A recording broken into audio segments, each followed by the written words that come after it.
We're with Janet Yellen, former chair of the Federal Reserve in the United States, and here at the Asian Financial Forum 2020, she's been talking at a luncheon speech, and thank you very much indeed for joining us right now. Happy and to really be with you. looking at the idea of central bank independence. What's the message that you have?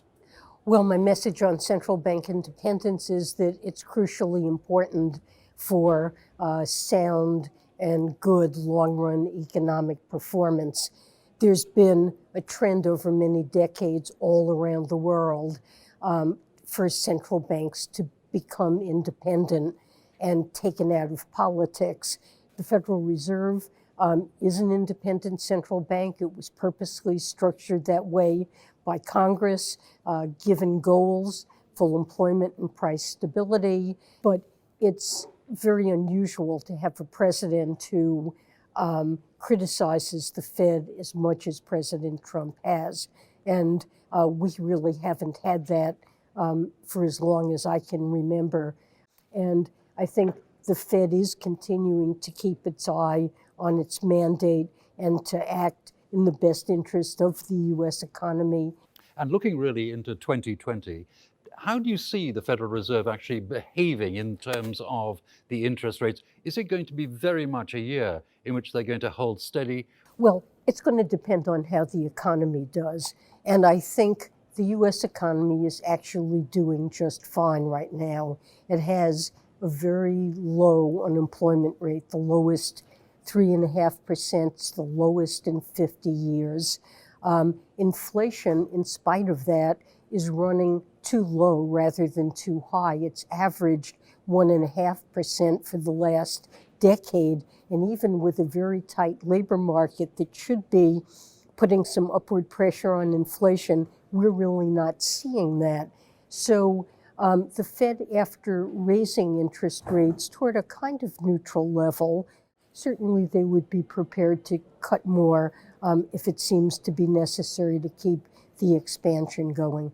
And looking at the uncertainties between China and the United States, what's your overall outlook for A, the relationship itself, and B, how that's going to affect central banks' operations both in China and indeed in the United States as well?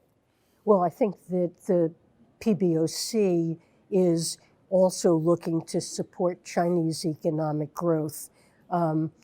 China's its economy has gradually slowed over time.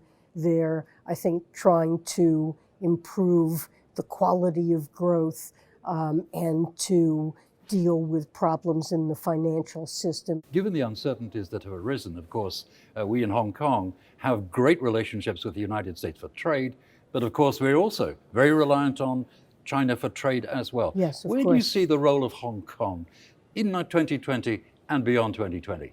Well, Hong Kong plays a critical role as a bridge for China into the global economy.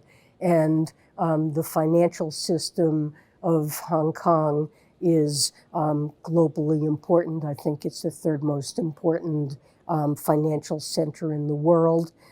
It plays a very critical role. And of course, it's a place where free enterprise thrives, rule of law, highly open capital markets, great financial expertise, and a home for the world's greatest financial institutions. I see those advantages as continuing to give Hong Kong a very important role as a bridge between China and the rest of the world. So here at the Asian Financial Forum 2020, you can say that Janet Yellen has given a vote of confidence to Hong Kong. Yes, I think that's fair.